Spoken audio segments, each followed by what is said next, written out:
জাহান্নাম এটি কোনো কল্পকাহিনী নয়, এটি আল্লাহর নির্দেশিত শাস্তি স্থান। এর আগুন পৃথিবীর আগুনের চেয়ে ৭০ গুণ বেশি উত্তপ্ত।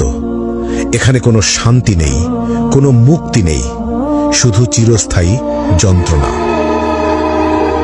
চলুন দেখা যাক কোন ২০টি পাপ মানুষকে এই ভয়াবহ শাস্তির দিকে নিয়ে যায়। প্রথম, মা বাবার অবাধ্যতা। পাপ অভিভাবকের প্রতি অবমাননা বা তাদের কথা না মানা। শাস্তি আগুনের চাবুক এবং গলিত সীসা দ্বারা তীব্র যন্ত্রণা, প্রতিটি আঘাত মস্তিষ্ক পর্যন্ত অনুভূত হবে। দ্বিতীয়, কৃপণতা।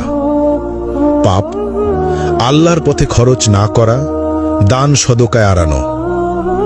শাস্তি গলিত ধাতু পান করতে হবে, যা পেটের ভিতর আগুনের মতো জ্বলবে। তৃতীয়, মিথ্যা ও প্রতারণা। পাপ মিথ্যা বলা এবং মানুষের বিশ্বাস ভাঙা। শাস্তি জিহুয়া বের করে লোহার শিক দিয়ে বারবার পোড়ানো এবং ছিঁড়ে ফেলা হবে। চতুর্থ, জিনা ও ব্যভিচার। পাপ অবৈধ সম্পর্ক, অশ্লীলতা বা পর্নোগ্রাফি দেখা। শাস্তি জ্বলন্ত চুল্লিতে ফেলা হবে, উপরে উঠবে এবং নিচে পড়বে, বারবার যন্ত্রণা অনুভব করবে। পঞ্চম, কুফর ও শিরক। পাপ আল্লাহর অস্তিত্ব অস্বীকার করা অথবা অন্যকে আল্লাহর সঙ্গে শরিক করা।